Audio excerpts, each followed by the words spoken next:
Aime Césaire, Poetry, Surrealism and Négritude, celebrates the work and legacy of poet Aimé Césaire. The exhibition is organized by the Dalí Museum and co-curated by Bob Devin Jones, founder and artistic director of the studio at 620, and Peter Tush, the Dalí's curator of education. Hailing from the French Caribbean island of Martinique, Césaire was a poet, lifelong politician, and intellectual leader. With interests stretching from literature to political science to history, Césaire is particularly celebrated for his poetry, including Lost Body and Notebook of a Return to the Native Land.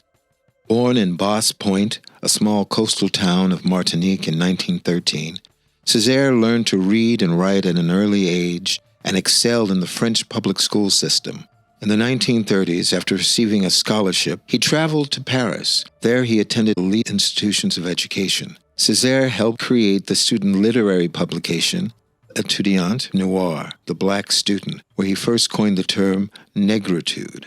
Drawing on both dreamlike free associations of surrealism and anti-colonial politics, Négritude focused on embracing and celebrating Black identity. Césaire defined it as the simple recognition of the fact that one is Black, the acceptance of this fact and of our destiny as Blacks, of our history and culture.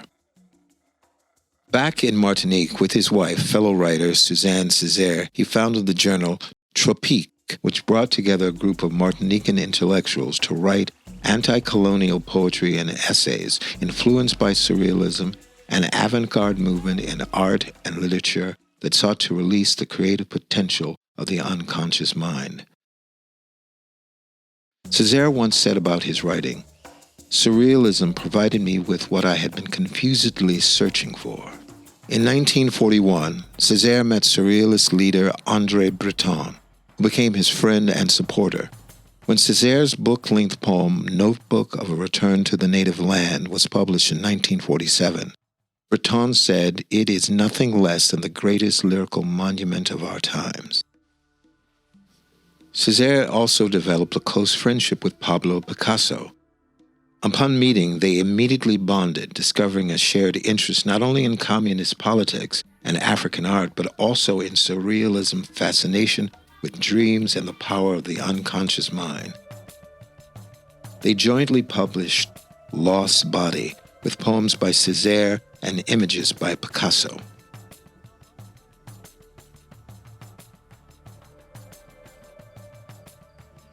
Here is an excerpt.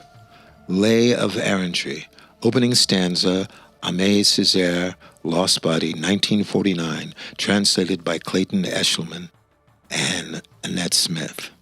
Everything that was ever torn apart has been torn apart in me. Everything that was ever mutilated has been mutilated in me. In the middle of the platter, stripped of breath, the cut fruit of the moon forever on its way toward the to-be-invented contour of its other side.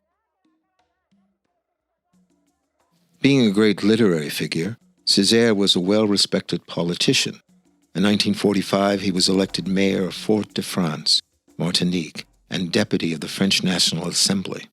In 1955, he published Discourse on Colonialism, a denunciation of European colonial racism, decadence, and hypocrisy. He retired from politics in 1993 after serving 47 consecutive years as mayor and died in Martinique in 2008 at age 94. Césaire's work, which confronted personal identity, Black cultural heritage, and the racial injustice of colonialism, is as relevant now as it was over 50 years ago.